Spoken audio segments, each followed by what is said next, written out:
My name is Judy and I'm 33 years old. I don't really have a big family, so witnessing such a large event was definitely one of the perks of marrying my husband Kyle. The music was blasting and the air was filled with the laughter and chatter of my husband's family. This was the first time that I had ever been at a function like this. Kyle, unlike me, came from a very big family. They were celebrating a family reunion in a big way with at least 100 people in attendance. It was an opportunity for us to meet distant relatives and enjoy good food. But as fate would have it, the day turned out to be a nightmare for me. Although this outing was meant to be one filled with joy and celebration, it turned sour when I came in contact with my evil and rude mother-in-law. You see, she made it her life mission to disrespect and belittle me, especially because she was under the impression that I was unable to conceive. But she couldn't be more wrong.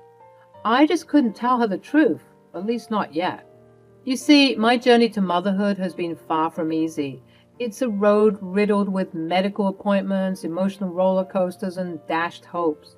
But what made it even more excruciating was having Hannah, a woman who should be a pillar of support, constantly prodding and mocking my inability to conceive. She approached me at the function and said this: "Judy, my dear, you're still not pregnant. You should really get a move on, you know. You're not getting any younger. Oh, wait, you're infertile. What a shame. I really wish that my son married someone who could at the very least conceive a baby." I was taken aback by her words. How could someone be so blatantly rude and malicious? I could feel the blood rushing to my face. Not believing that I heard her correctly, I simply had to ask her to repeat herself. "What did you say?" "You didn't hear me? Must be all this loud music. Hold on for 1 second." As if I wasn't already sufficiently embarrassed by my situation, this woman did the unthinkable. Because this was such a large event, Hannah walked over to the DJ and requested to use his mic. "Attention, attention everyone!" Everyone started to pay attention to what she was saying, and I had a deep, dreading feeling of what was coming next. Some of you might know Judy, Kyle's wife. I wasn't going to do this, but I thought that this would be a great teachable moment for not only her, but for everyone who is here at this event. We're all family, right? Noticing that this had "bad news" written all over it, my husband Kyle, who was somewhere off in the distance, started making his way to the DJ booth. He knew his mother all too well and knew that she wasn't going to say anything positive about me. Unluckily, though, he was way too far to reach her on time. If you turn your attention towards Judy, you'll see that she's not pregnant or carrying an infant. This is honestly shocking, considering she's been married to Kyle for 5 years now. Anyhow, it's not her fault, I guess. She is infertile, after all. "Mom, that's enough!" Although Kyle screamed this out, his unamplified voice was no match for the big and booming microphone his mother was using, so she continued. "Don't worry, Kyle. This is a teachable moment. Judy, I know the truth is hard to hear, but you have to hear it anyways. You are infertile. And as a result of that, you're wasting everyone's time here. We're all not getting any younger, and I want to see my grandchildren. I think it would be best if you two did something like get a surrogate or a divorce." There I was, my face redder than any of the tomato dishes that were there, and with myriads of eyes looking my way. "I'm serious, Judy. You should honestly consider doing something about that infertility. It's quite selfish and embarrassing. I said I want to see my grandchild." Thankfully, she was cut off by Kyle, who finally got to her. I, for one, couldn't move at all. It was like I was frozen. It seemed like 100 pairs of eyes were looking at me all at once, and I just wanted the earth to open up and swallow me whole. I felt humiliated as everyone was looking at me. Although Kyle stopped her, the damage was already done. Some people looked at me with a disgusted face. Others shared a look of sympathy, but honestly, a lot of people just seemed to share my embarrassment. They were embarrassed for me, and as someone who doesn't like being pitied, this was the worst feeling to encounter. I felt helpless. I'm normally the type of girl who speaks her mind, but how could I with all these people looking at me? The DJ tried to resume the festivities and wash over the embarrassing moment, but as I mentioned, the damage had already been done. Some people began to resume what they were doing before, but I just knew that people were gossiping about the situation and that this would be a hot topic in the family group chat for weeks to come. I did what many other people would have done in this situation. I fled. I felt so unwelcome and so unloved. As I saw Kyle and Hannah talking, more so arguing, off to the side, I made my escape. I ran inside the house to find the nearest bathroom to lock myself in. I cried and cried for what felt like hours, and then I got a knock on the door. It was none other than my loving husband, Kyle. What he said when he saw my red eyes and puffy cheeks shocked me. I swear to God, after today, I'm never speaking to that woman again. Kyle, you can't say that. She's your mother. Yeah, and she's also a bully. I can't ever show my face here ever again. We can go home right now if you want to. Say the word and we're out of here. No, that will mean I've admitted defeat. What did you say to her? Kyle went on to tell me how he berated her for her insolence and her rudeness. Why would she say something like that? We don't even know half of the people who are here. I still can't believe she said that. I know, love. I've let her walk over you for too long. I'm sorry I let it get to this point. We hugged and I continued crying in his arms. This is why I love this man so much. After being conditioned in my childhood for so long that I needed to be strong and wipe away those tears, Kyle was always here to catch them and console me. I pulled away from him slightly, looking up at the love of my life. His warm brown eyes met mine, and I was struck once again by how much I loved this man. I smiled weakly despite my tears. Hoping to distract myself from the humiliation, I asked, "Do you remember how we met?" Kyle chuckled. "Of course I do. How could I forget such a beautiful day?" I laughed too, remembering that fateful day we were both studying at the library of our university and ended up fighting over the last available power outlet. We struck up a deep and meaningful conversation, and before we knew it, hours had passed. We exchanged numbers, and the rest, as they say, is history. I love you so much, Kyle. I love you too, Judy, more than anything in this world, and if you need us to go home, then please let me know. This party's dead anyways, after that stupid stunt my mother pulled. Kyle, do you remember when we found out? He nodded, a pained expression crossing his face. We were trying so hard, and I thought that maybe I was the infertile one, but finding out that it was you who was infertile was somehow even worse for me. I was ready to handle it if it was me, but you're just so perfect. I never expected it to be you. I never wanted that for you. I'm so sorry. I know, babe. It was a tough time for both of us. But we got through it together, and we'll get through this too. Kyle smiled at me, his love for me shining in his eyes. I knew then that we were in this together, no matter what life threw at us. You should tell her the truth. What? I couldn't possibly do that. I should have just been honest with the family about everything. I didn't know she harbored this much resentment for us not having kids yet. And what's worse, she automatically assumes it's your fault. If I was just honest from the beginning, then none of this would have happened. Kyle, don't beat yourself up. Even you know your mother is crazy. She probably would have found another way to humiliate me even if you did do that. It's fine, babe. I don't mind her hating me, but I can't stand the idea of her not liking you because of your infertility. You know her obsession with continuing this bloodline. That's true. I mean, she did invite 100 people to this thing, which is ridiculous now that I think about it. So, no, I'm not going to do that. Wait here. Before I could even question where he was going, he let go of me and left the bathroom. I was still reeling from the embarrassment I was feeling, so I opted to heed his words and stay in the bathroom. 5 minutes had gone by, and just when I thought that Kyle had done something stupid like renounce the family name or expose himself to the family, he came back in. Thank goodness, I thought you went to do something stupid. I was about to burst out of here and stop you. You still might try and stop me, but I won't let you. What do you mean? What did you do? I couldn't believe my eyes when Kyle handed me the stack of papers. What are these? My infertility results, as well as your high fertility results. I printed them out in the library. I felt my stomach drop. How could he have done this without even telling me?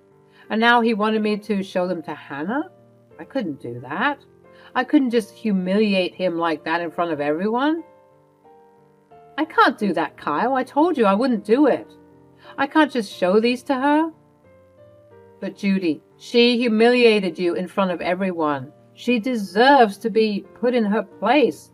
She'll be embarrassed because of how wrong she was. I know, but I just can't do it. It's not fair to you. I don't care about that. She's the one who's going to be embarrassed. Being infertile is nothing to be embarrassed about, even though it's so heavily frowned upon. There are ways to fix it, babe, and I think I'm ready to face these skeletons head on. I think we should look at alternative methods of conceiving. I looked up at him, feeling overwhelmed by his love and selflessness. How could he be so willing to sacrifice himself like this? And what's more, it seemed like he was ready to properly face this ailment and take the necessary steps in fixing his situation. For such a long time it was a sore subject, but now, as I looked into his loving eyes, I could see the amount of healing and growth that he's been through to be at this exact moment of clarity and compassion. But Kyle, it's not just about that. It's also about the fact that she's never respected me. She's never even tried to get to know me, and now she's just making fun of my infertility like it's some kind of joke. Kyle put his arm around me, pulling me closer. I know, Judy, and that's why we have to do this. We have to stand up to her and show her that we won't be pushed around anymore. I looked up at him, feeling grateful for his strength and support. Okay, let's do it. We went outside to greet the crowd. The good thing is, it seemed like everyone resumed the festivities, but little did they know that more chaos was about to ensue. I gave Kyle the, "Are you sure?" look one last time, and he confirmed his answer by leading me to the very same DJ booth that I was embarrassed at not so long ago. Kyle grabbed the mic and got everyone's attention. Attention, everyone, we have something important to say. People, for the second time during this event, with their heads in the direction of the booming voice coming through the microphone. Earlier today, my wife was attacked unfairly and quite rudely for no good reason. And now she wants to give her side of the argument. Kyle handed the mic to me. I gulped as I recognized that everyone had their attention on me now. I scanned the crowd and I was met by one pair of glaring eyes. It was none other than Hannah, looking at me with absolute disgust and disdain. As I was speaking, she was making her way to the booth. Hello, everyone. As you may or may not know, I'm Kyle's wife, and Hannah is my mother-in-law. I need to repeat the harmful words that were, "That's enough." I didn't realize that Hannah was already nearing the booth. Instead of my fear increasing, however, ironically enough, it was my confidence and my anger that was being amplified, and I proceeded. I was sick of her incessant rudeness stagnating my growth and self-worth. Kyle was right. I needed to put her in her place. You will not interrupt me while I speak. I gave you your chance to speak, and now it's my turn. Shocked and taken off guard by my feistiness, she shut up. Thank you. As I was saying, I need not repeat what was said about me, but I am a lover of truth, and I thought that if someone is spreading misinformation about me and my family, Even if it's a very personal and private matter, I need to rectify the information that is being presented. Turning to face Hannah squarely, I now said, "You think that I'm infertile and that I'm unable to conceive a baby? Well, I'll tell you what the real truth is. It's your son. Kyle is the infertile one. These are the documents that prove that." Kyle handed over the documents to Hannah, who was very shocked. The crowd was also murmuring and gasping all around. I looked at Kyle to make sure he was okay, and he was even smiling and chuckling at everyone's surprised expressions. But the expression that was the funniest was my mother-in-law's. Silence filled the area, and everyone's attention was drawn to us. Hannah's face turned pale, as if I had just slapped her. "What are you talking about? This can't be true."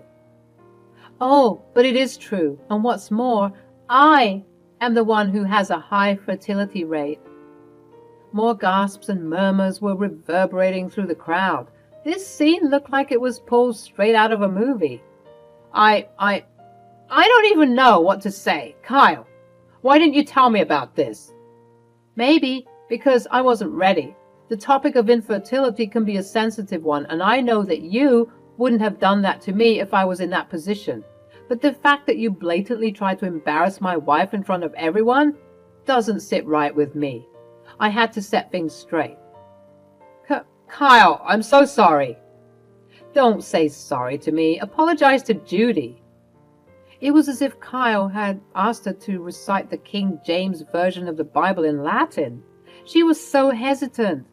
But Kyle persisted. He even grabbed the mic from me and began to chant, "Apologize."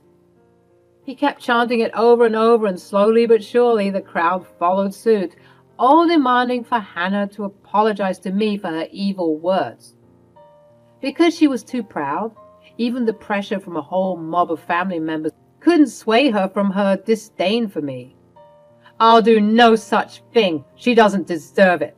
Even if I was incorrect about the fertility thing, why didn't she just say it? It's her fault for not clearing up the air earlier, and now she wants to embarrass me?" People began to boo at her like she was a terrible music artist performing a terrible set. Feeling embarrassed on her property, she ran inside the house, attempting to escape the judgment that was being passed. The story doesn't end there, folks. We resumed the festivities while Hannah spent the rest of the event held up in her room. Several aunts and uncles made attempts at luring her out of her room, but to no avail.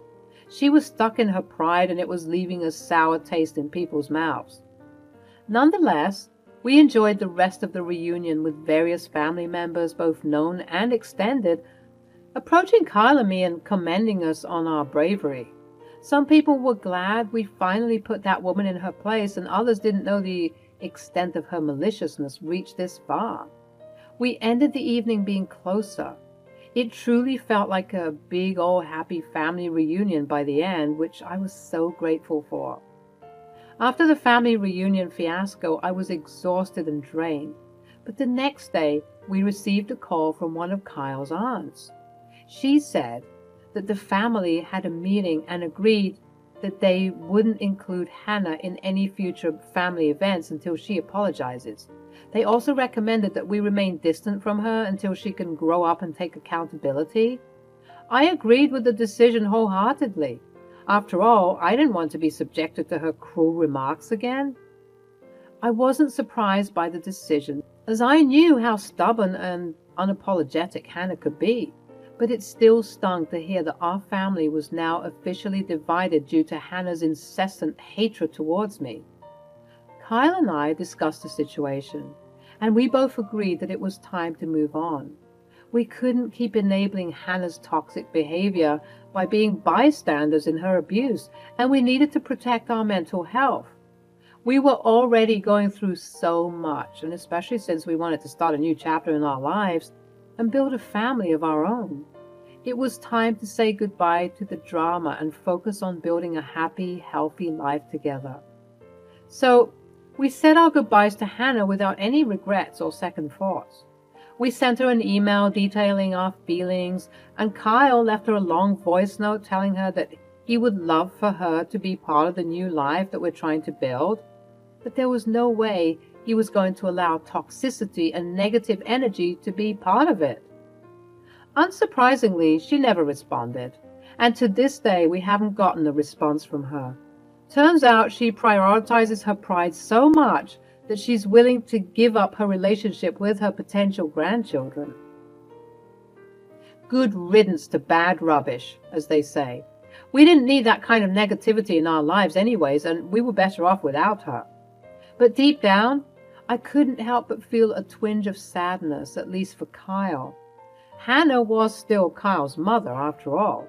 I had hoped that we could be close one day, but it seemed like that would never happen. I don't know how Hannah is doing now, and I honestly don't care. But what I do know is that I'll never forget that day. And I'll never let anyone make me feel inferior again.